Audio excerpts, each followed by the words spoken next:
Welcome back to the 7 in 7 Together MND Challenge 2025. As you can see, we're on the move again. We're on a coach on the way to Swansea for leg number 3. But before that, we need to tell you about a wonderful day we all had in Cork today. And Cork is very close to the heart of Dave O'Sullivan, who's one of Britain's leading sports physiotherapists and is beside me now. I think you were a bit emotional about going back to Cork with the team. Dave, is that right? Yeah, obviously I grew up in Cork. I left Cork when I was 18 years of age to study physiotherapy. So I've actually been in England more than I've been in Cork now, believe it or not, which is a crazy stat when I say it out loud. But That's a big one. yeah, it was amazing to go home today. Our first stop, Independent Park. You literally can see it outside my bedroom window. And then we ran past my house, my childhood house today as well, which is a bit surreal. So, showing all the lads that as well. It was it was a bit crazy really. I couldn't help noticing that everybody seemed to know you as well. Everybody said hello to you. You're still popular there. Yeah, look, I had a lot of friends and family come up, but also there was people there because of NMD. So one of my good friends passed away last year, but also just from going on this journey with Kev, another one of my brother's good friends, David Bracken, his mother had died from NMD quite a few years back, so he came out today. So there's always some connection with NMD, and then obviously just other people who wanted to help and get involved in this great cause, really. Yeah, well, you had a big job to do, obviously, keeping the runners on the road again, as you always do. But it must have been quite, an emotional day for you, and perhaps hard to focus on the job, or do you find that easy? Um, if I'm being completely honest, I really enjoyed today because we had Donica O'Callaghan with us. So Donica, Yeah. he's one of Ireland's best second rowers, but I worked with Donica on Munster Rugby. So I worked with him, let's see, over 10 years ago now. And it's weird with sport. You just pick up where you left off with him. And like, guys are off, you know the guy, but he's just hilarious. And Yeah. I was laughing all day and just catching up with him. I ran a few legs with him. And just when he was in the dressing room with us, he lifted everyone up today. So it was very much a feeling of, I won't say joy, but it was a good energy today. It was really upbeat today. And I really enjoyed today as well under the circumstances. Yeah, Donica I think he played 94 times for Ireland, didn't he? And 4 times, possibly for the British and Irish Lions, formed a great second row partnership with Paul O'Connell. That was one of the great Irish partnerships, wasn't it?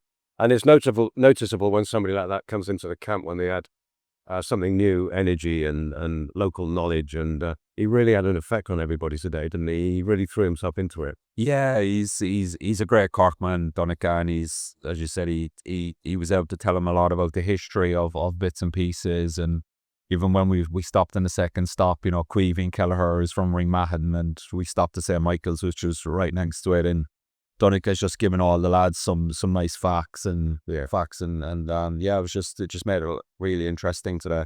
And that connection with Ireland's getting quite strong now, isn't it? We've been to Belfast, Dublin, and now Cork. How do you compare the 3 visits? Yeah, they were all different, really, in their own ways. But I think the island of Ireland is so generous, no matter whether you're in the north, south, or in the middle of it. And I think that's I suppose one of the standouts for me, and the interesting things is the only place is really where we got police escorts was Ireland. And all jokes aside, they do it right, and the people do it right. I'd like to think. And we were coming over on the plane last night, and there was a young lad and his mother behind us, and we were in Stansted, and we were getting on the plane to go to Cork. And he goes, "Oh, what are you doing, lads?" And you were like, "Oh," obviously tell him a little bit. Goes, "Here's £50," and he just took it out of his pocket. He handed it to James. Yeah. And then Chris's comment was, just the Irish just so generous, and I'd like to think they kept their word today.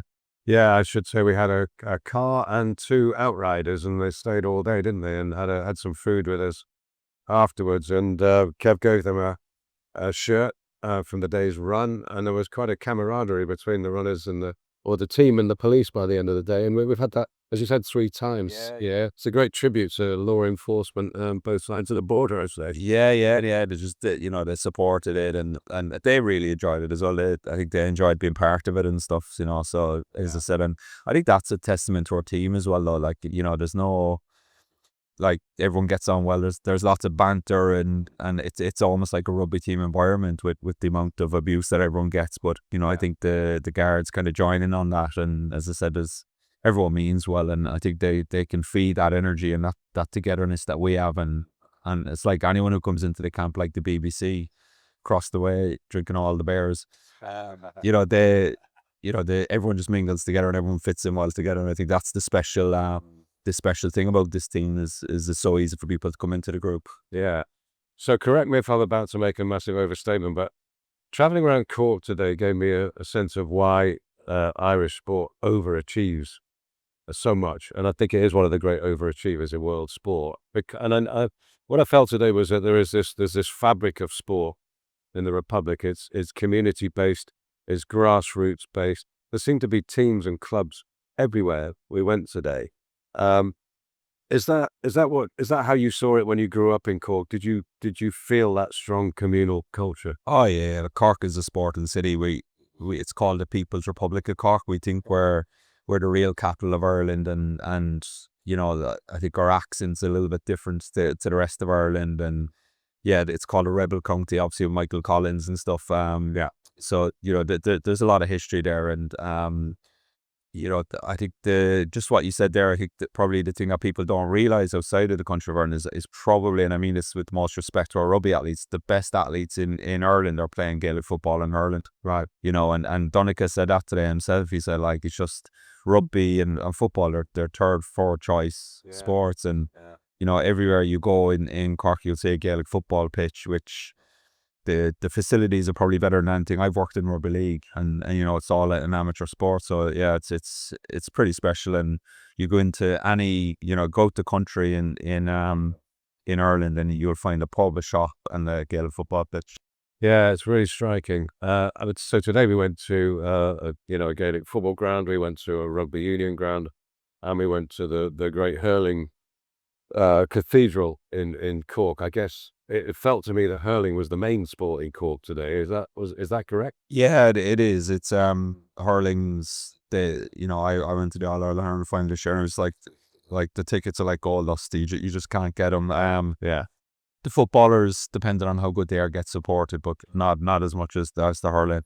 We've got a big history of hurling and winning All Irelands in Cork, really, and I've been fortunate to be in Crow Park a few times to see him lift the Lee McCarthy Cup.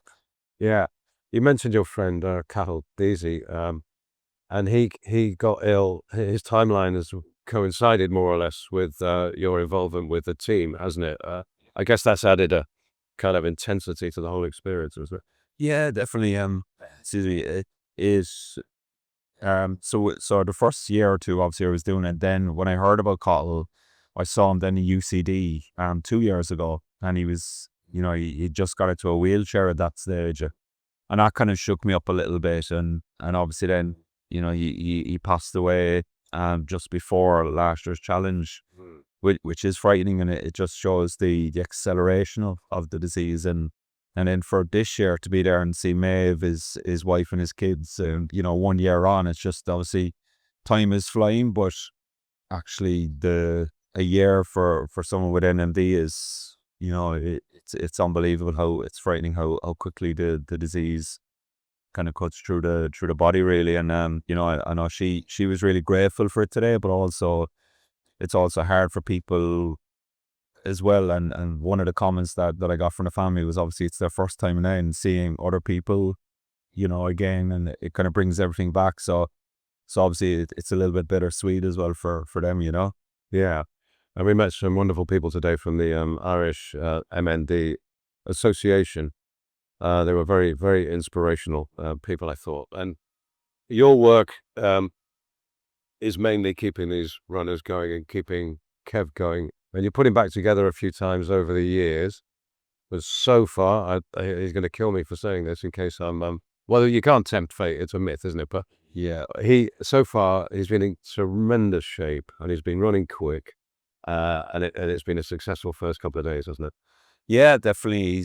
He's definitely as fit as I've ever seen him. Now I did have a little word with him tonight, if I'm going to be honest, and just because there's second order consequences. That's a principle of life, Paul, and there is order consequences to everything that happens. And one of the second order consequences of what he's doing at the moment is he's going out a lot faster, so he's using his muscles a lot harder, so to speak. But he's also getting a longer rest. Yeah. So he's stopped for a longer period of time, and then he's trying to go faster again to speed off. So I just had a little word of him to me, and I said, "This is what you should do." Well, yeah, whether he takes that advice is anyone's guess. I'm going to torture you now, Dave, because we ask all our guests two questions. One is, what is your favorite memory? What was your favorite day from all the challenges you've been on so far? Yeah, I think there's a lot of favorite moments. You growing into York, Hull, lots of favorite moments, or lots of great moments. But I think a day as a whole, ironically, it was probably one of the quietest days in terms of support. But it was last year in Scotland when we saw Rangers, Ibrox, then we went to Celtic Park, we went to Hampden, Partick Thistle. And I don't think there's many people would be allowed to go to Rangers, Celtic, all in the same day. We got to see behind the scenes, the physio rooms, we used both physio rooms. Went to Hampden Park, same thing. Partick Thistle, which was just the complete opposite. Obviously, I love sports, so that was I think that's one that definitely sticks in my memory. Really, is it was such an enjoyable experience seeing all those things behind the scenes. It's been privileged to access all of those things that probably the everyday person wouldn't be able to do in a day in Scotland. I don't think there's too many people would be able to do what we did. No, I think we might be the only 14 people in the world who have been to Rangers, Celtic, Partick Thistle, and Hampden Park in the same day. Yeah. I'm ready to be contradicted on that. And the piece of music that you hear that you most associated, the piece of music that you hear that you most associate with the challenges, and which means the most to you. Yeah, I mean, there's a lot of songs, and Barton does a good job. But actually, I think one of probably the personal ones for me was it was just a moment with Kev. We were in Brighton. Was that last year or the year before? I think it was the year before last, wasn't it? Yeah. They were all running to one, and I was on Martin's bike that day, so I was doing the music because he was away for some reason, and I just had something random. I like dance, and I put "I'm a Scout Man." I don't know if you remember that. It's "I'm a Scout Man," and it's a bit crazy actually. I was like, oh God, I don't know if Kev's gonna like this, and he was going through a dark moment. He goes to me, "I really cheered me up." That was one of Rob's favorite songs. And yeah, it was just it was a nice little moment really, because I like that song, and I liked all of that kind of 90s dance music, and so yeah, if I do hear that now again, it obviously floods back to Brighton, because as I said, it was a tough time, and we were in a tough day, and he was feeling a bit down, and that music came on, and he just said, yeah, that gave me a boost actually. So I just thought it was nice. So that's probably the song that probably transports me back probably the quickest. And working with Kev has given you the inspiration for a book of your own. Tell us about that. Yeah, so like obviously in our clinic in Huddersfield, it's called Pro Sport Physio, but a lot of people who we attract is people, ambitious people who have goals. They do triathlons, marathons, all these kind of things. And Kev's on our website in Huddersfield, because he kind of epitomizes the type of people we attract really. And I was writing the book The Resilient Athlete, and Kev would be the kind of person obviously that you're like, okay, well, this is the stuff I've done with Kev. This is what I think needs to happen in order to be able to do hard things and push past plateaus without the fear of your body breaking down. And obviously, that it's a bit ironic obviously with the NMD community, but then it got me thinking about, actually there's a lot of people that do fundraisers for people with NMD and other charities, and it's a very emotional time for these people, because their head wants to do it, but sometimes their body doesn't allow them. So I said, right, I want to create a resource that helps people, and I think that's the beauty of the book really, is that it's not just a physical exercise. There's also mental exercises in there. And I always talk about, my quote is, his strongest muscle in his body is his brain, and there's a lot of exercises there to quieten the mind as well. And I actually think it's a good book for people with, you know, any mental health issues as well, because the whole point of the book is trying to understand how your body is supposed to work, because we're not given a manual, you know, to go with our bodies, and all these thoughts and feelings and sensations that we get. How do we understand them? So it's not just about exercises physically, it's also mentally as well, which I think is it's probably one of the most underappreciated things that Kev does on these events is the mental resilience that he shows. And then also I think the other thing is probably appreciating that actually the families of people with MD, the mental resilience they show, you know, not only during disease but after as well, I think is unbelievable. And you know, I spoke to Lindsay as well about the book, and I wanted to put Rob on the cover and stuff like that. And obviously Lindsay's a physio as well, so you know, and I said to her, I think you guys are probably the strongest out of everyone, really, that you keep going, you know, no matter what. Yeah, so it's not designed, that book isn't written just for elite athletes. It's designed for anybody who is trying to make that connection between physical and mental resilience, and to connect the two parts, the mind and the body. Yeah, and look, they go hand in hand, because, you know, there's a famous quote from one of my coaches, Dan Sullivan. He says, your eyes will always see, your ears will always hear what your brain is looking for. Yeah. So, you know, if you're looking for a sensation or a tight hamstring, you're probably going to find it. Yeah. So you really have to learn how to quieten that side of it down as well. And there's you know, there's no point being pain free, but you're afraid to move. You have to get that fearless movement, and that's a combination of the physiological being right, but also the psychological. And I think that's the combination I've tried to hit in the book, really. Right. Well, as a hypochondriac, I'm going to definitely be buying that book. So you reckon it's out in about 3 weeks? Is it? Yeah. So I said we wanted to launch it, obviously, with Kev, and Cottle's on the cover as well, my friend. There's a lot of good people that are doing a lot of good things, and they're doing hard things on the cover as well. So yeah, so it's a pretty special group of people on the cover as well.